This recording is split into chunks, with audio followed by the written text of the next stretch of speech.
Mente medicina. Farmacocinética, metabolismo.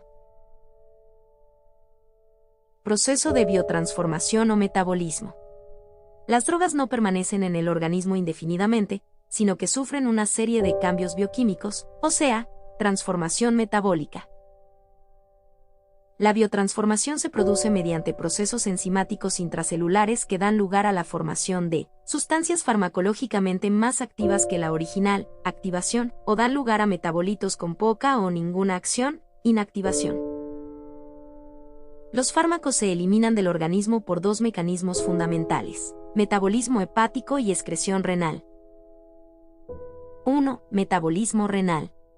Los fármacos que son hidrosolubles se excretan generalmente en forma no modificada por el riñón, pero los fármacos liposolubles no, ya que cuando se filtran por el glomérulo y son reabsorbidos por el túbulo proximal, debido a su liposolubilidad. 2. Metabolismo hepático. Mediante el metabolismo, los medicamentos se transforman en sustancias más polares, más hidrosolubles para facilitar su eliminación del organismo. Generalmente conducen a la disminución de su efecto y su toxicidad. Esto se lleva a cabo principalmente en el hígado mediante reacciones químicas de dos tipos: de fase 1 no sintéticas y de fase 2 o sintéticas. Reacciones de fase 1 no sintética. En esta fase la reacción fundamental es la oxidación, aunque también pueden ocurrir reacciones de reducción e hidrólisis que pueden aumentar, disminuir o dejar sin cambios la actividad farmacológica de una sustancia. Oxidación. Mediante este mecanismo se modifican muchos alcoholes primarios, anillos aromáticos y aminas. Por ejemplo, el etanol, sustancia consumida por el hombre, en la detoxificación, pues sus productos no se excretan sino que son metabolizados, se convierten en aldehído acético por la deshidrogenasa alcohólica y este a su vez en acetil-CoA. Reducción. Enzimas microsomales hepáticas y de otros tejidos catalizan la reducción de muchos componentes nitrogenados. La hidrólisis es llevada a cabo por enzimas no microsomales que se encuentran en el tubo digestivo, el hígado y el plasma. Las esterasas hidrolizan a la acetilcolina, las amidasas a la lidocaína y las peptidasas hidrolizan enlaces peptídicos como en el caso de la insulina. Como estas enzimas se encuentran en cantidad considerable en el tubo digestivo, estos fármacos no pueden ser administrados por vía oral. La mayoría de las reacciones de oxidación y de reducción son catalizadas por oxidasas y reductasas que se encuentran en el retículo endoplásmico liso de la célula, que también se conoce como sistema microsomal y comprende al menos 4 tipos de enzimas: citocromos P450 y B5 con sus correspondientes reductasas. Con el término citocromo P450 se denomina a un grupo de hemoproteínas que, al combinarse con el monóxido de carbono en su estado reducido, forma un complejo que absorbe la luz a 450 nanómetro. La principal función del sistema microsomal es la de oxidar fármacos, aunque también es capaz de reducir y conjugar.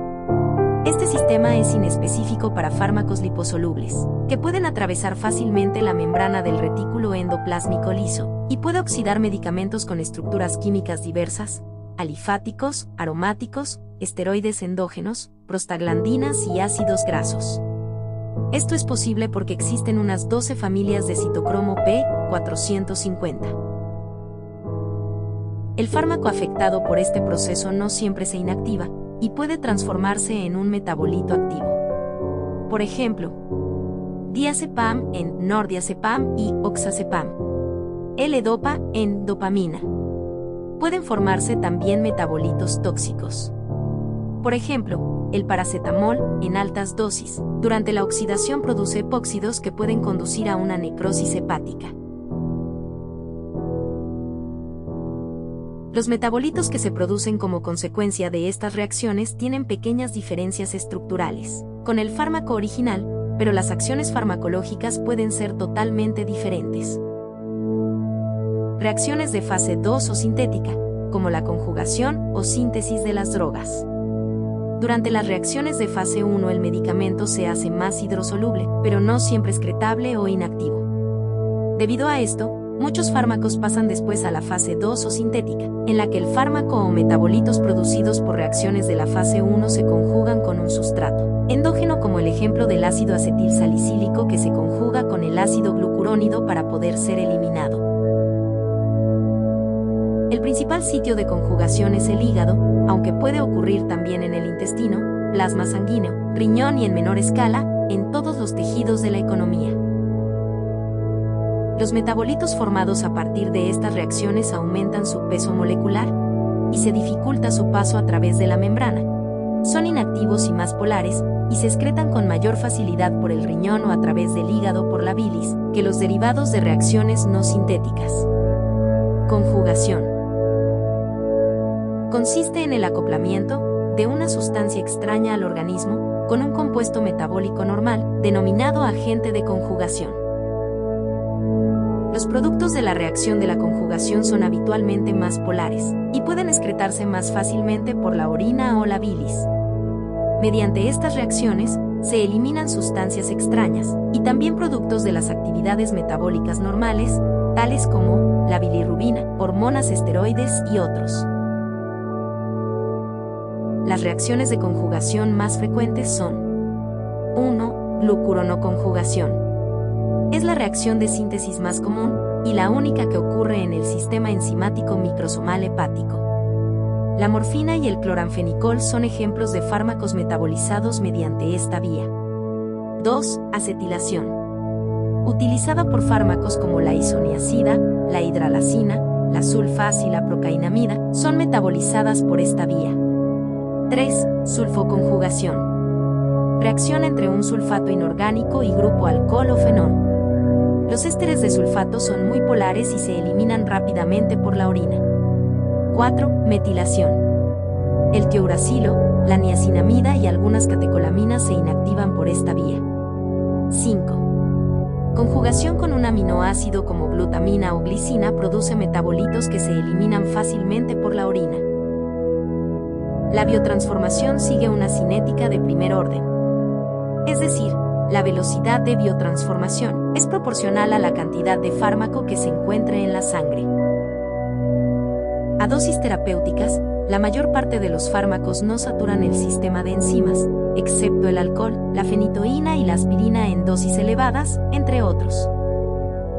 Múltiples factores pueden producir variaciones en el metabolismo de los fármacos. Estas variaciones pueden traducirse en un aumento o un enlentecimiento de la eliminación del fármaco. Entre los factores más importantes que determinan cambios en el metabolismo se encuentran edad, factores genéticos, inducción e inhibición enzimática. Edad. La función hepática en general y el metabolismo en particular varían con la edad, y son numerosos los fármacos cuya biotransformación está disminuida en neonatos y ancianos. En los recién nacidos la capacidad metabolizadora alcanza solamente el 30% y carecen de capacidad para la glucuronoconjugación. O sea, en los recién nacidos la capacidad metabolizadora está disminuida por inmadurez enzimática, mientras que, en el anciano la biotransformación es más lenta por disminución en el flujo sanguíneo hepático. Factores genéticos. Las velocidades con las cuales las personas metabolizan los medicamentos son variables. Diversos estudios han demostrado que esta variabilidad tiene una fuerte base genética, aunque los factores ambientales también pueden contribuir. Un ejemplo que tiene relevancia desde el punto de vista clínico es el de la acetilación. Existen acetiladores rápidos y lentos. La acetilación en el hígado, realizada por la N-acetiltransferasa, está determinada por un gen recesivo. Los acetiladores lentos son más propensos a presentar efectos adversos por incremento de las concentraciones plasmáticas del fármaco. Estos pacientes deben recibir dosis menores que los acetiladores rápidos o, de ser posible, evitar su uso. Entre los medicamentos que son metabolizados por acetilación se encuentran isoniazida, hidralazina, nitrazepam, dapsone, sulfasalazina y otras sulfonamidas. El sistema de las enzimas oxidasas cataliza reacciones que biotransforman una gran cantidad de fármacos. Esto da lugar a que se produzcan interacciones de dos tipos, inducción e inhibición enzimática. El incremento de la actividad enzimática se conoce como inducción. Un fármaco puede inducir su propio metabolismo como lo hace el fenobarbital anticonvulsivante, o influenciar el metabolismo de otros que sea metabolizado por las mismas enzimas. Así el fenobarbital, la fenitoína y la carbamazepina son metabolizados por las mismas enzimas que metabolizan los estrógenos y progestágenos, constituyentes de la píldora anticonceptiva, de modo tal que una mujer que tenga tratamiento con alguno de estos anticonvulsivantes y, además, utilice anticonceptivos orales tendrá un mayor riesgo de fallo anticoncepcional. Sustancias no medicamentosas también pueden provocar inducción enzimática. Una de las más comunes es el humo del cigarro, capaz de incrementar el metabolismo de la teofilina. Entre los medicamentos que inducen enzimas metabolizantes en el hígado se encuentran carbamazepina, fenobarbital, rifampicina, griseofulvina y fenitoína. Inhibición. La administración conjunta de dos medicamentos puede producir inhibición de la actividad enzimática. Se traduce en una disminución del metabolismo. Como ejemplo de esto podemos mencionar que la eritromicina, un antimicrobiano, inhibe el metabolismo de la carbamazepina, anticonvulsivante, con el consiguiente aumento de su concentración plasmática y la aparición de signos de toxicidad, o sea, de reacciones adversas. Entre los medicamentos que inhiben enzimas metabolizantes en el hígado se encuentran cloranfenicol, cimetidina, disulfiram, isoniazida, ciprofloxacina y eritromicina. La inducción enzimática produce efectos clínicos en días o semanas. Sin embargo, las consecuencias de la inhibición enzimática son usualmente inmediatas. Mente Medicina. Gracias.